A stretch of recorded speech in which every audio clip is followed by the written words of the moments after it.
Donc on ne peut pas dire à Dieu, on l'appellera Dieu. Donc cet enfant, du moment où on dit on l'appellera Dieu, ça veut dire qu'en l'instant là, il n'est pas Dieu, mais qu'il va devenir Dieu. Est-ce que Dieu, là, il fut un temps où il n'était pas Dieu et qu'il deviendra Dieu? Tu as dit beaucoup de choses, bien aimées. Tu as dit comme ça, j'ai noté, tu as dit comme ça que Dieu peut devenir un homme. Dieu n'a jamais dit qu'il peut devenir un homme. Pourquoi? Dieu, il est tout puissant. Il a la capacité de tout faire. Mais pour sa majesté, pour son rang, Dieu dit que lui, il ne deviendra pas un homme. Pourquoi?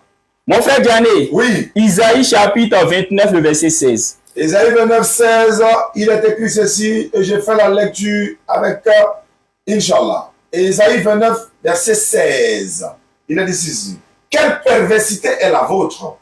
Le potier doit-il être considéré comme de l'argile pour que l'ouvrage dise de l'ouvrier, il ne m'a point fait, pour que le vase dise du potier, il n'a point d'intelligence. Merci beaucoup. Ici, c'est Dieu qui parle.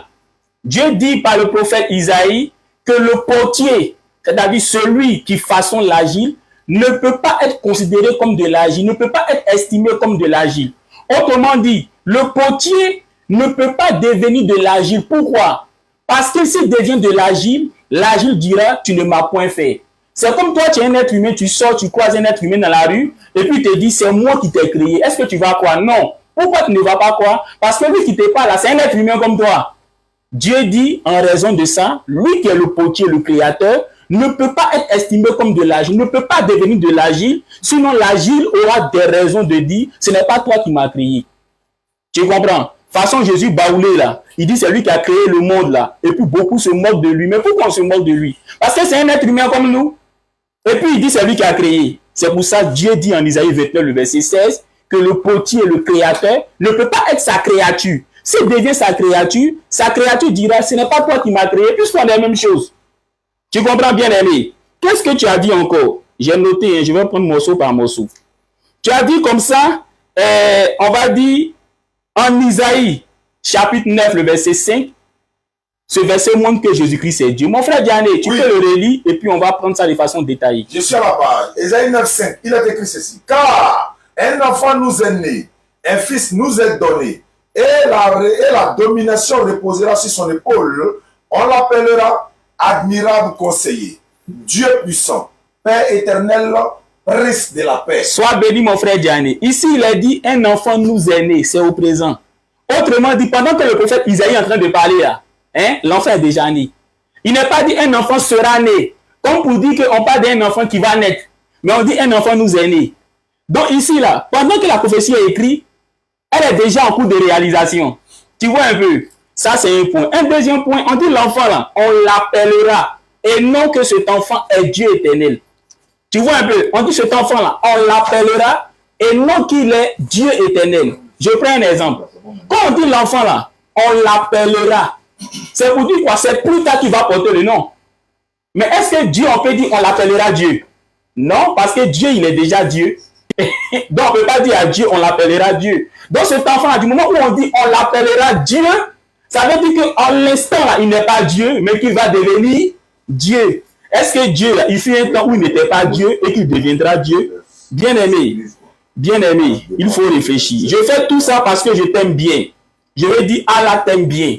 Et nous, on veut t'attirer à la vraie religion qui est l'islam.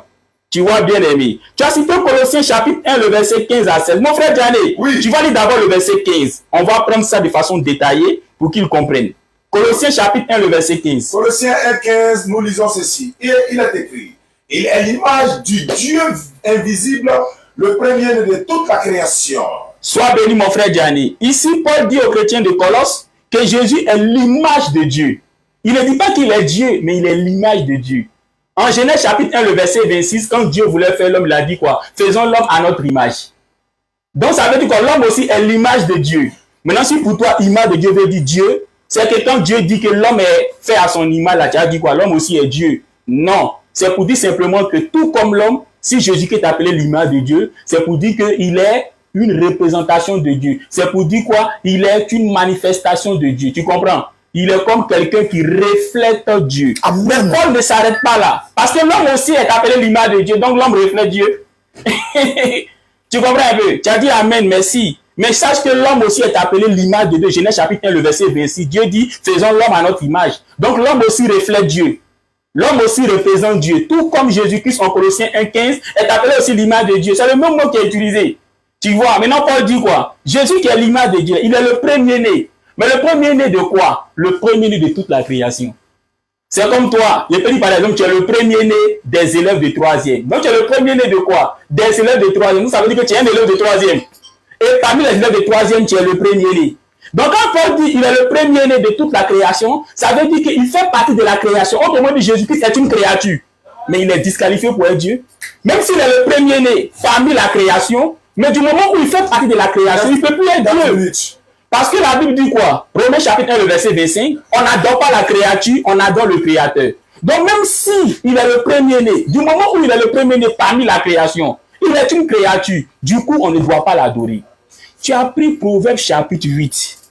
Je crois bien, je vais regarder. Je suis en train de détruire tes arguments. Je vais voir si j'ai noté ça. Oui, il a pris Proverbe chapitre 8, c'est ça, non? Voilà le verset 22. Où la sagesse, dit au verset 22, l'Éternel m'a créé la première de ses yeux. Et tous les chrétiens pentecôtistes, tous les chrétiens baptisés du Saint-Esprit, tous les pasteurs savent que Proverbe chapitre 8, là, on l'attribue à Jésus.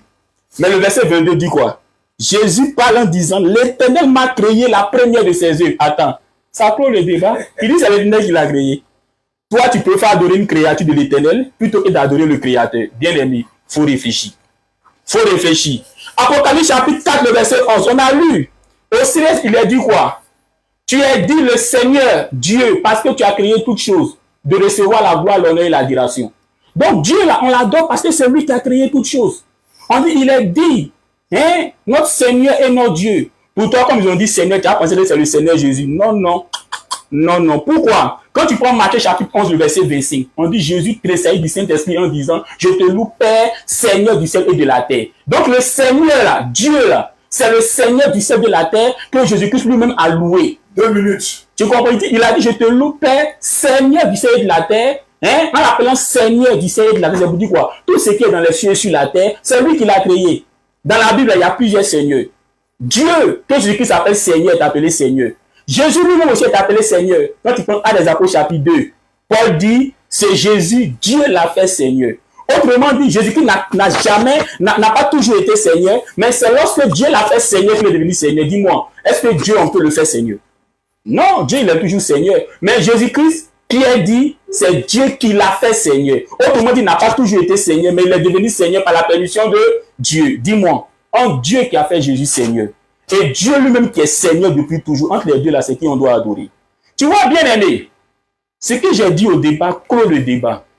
Si Jésus-Christ est vraiment Dieu, pendant qu'il était 9 mois dans le ventre de Marie, Marie sait que c'est Dieu qui est dans son ventre. Si elle veut adorer, normalement c'est qui elle va adorer.